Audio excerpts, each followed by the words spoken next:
It's gotta be 45. The heat is really piling on. More and more people are staying in and preferring conditioned air.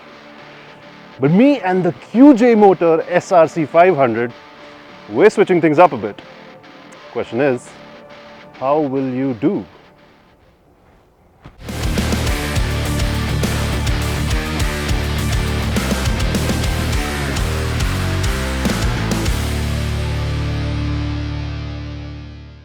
This is, like I said, the SRC500 from QJ Motors, a 480cc single-cylinder cruiser that's hoping to sink its teeth into the Royal Enfield pie. And truth be told, it's a bold start. I say that because there's no getting away from the fact that this thing stands out. The red and white paint scheme plays a huge role here, but even without it, it's got solid proportions and a rather pleasing aesthetic. In this segment, it's not a bad thing to have that on your side. Looks are not everything, of course. Now, the SRC500 needs to be adept at a whole host of situations in order to be considered a competent, capable cruiser.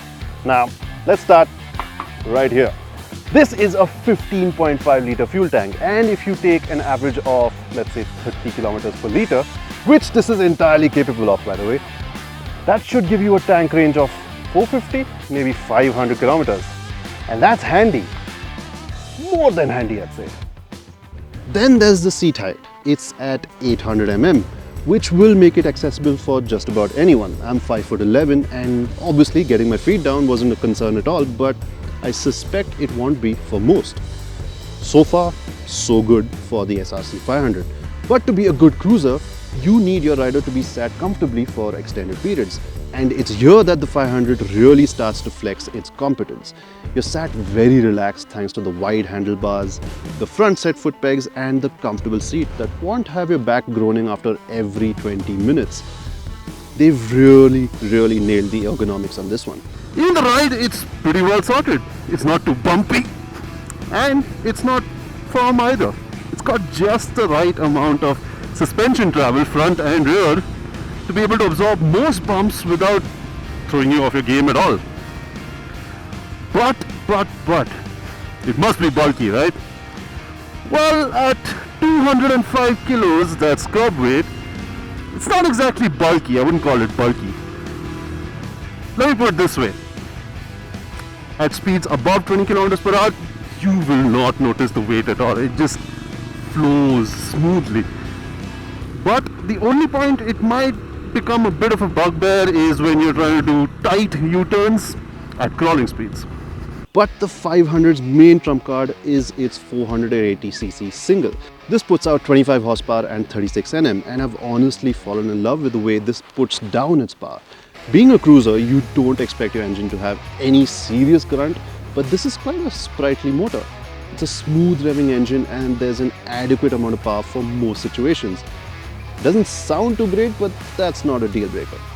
What really helps here is the fact that the clutch is light and the gear shifts are buttery smooth. So whether you're in traffic or you need a quick overtake out on the highway, the 500's got you covered. And now, stopping power.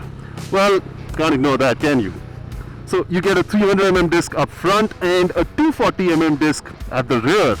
And you also get dual channel ABS to keep you safe.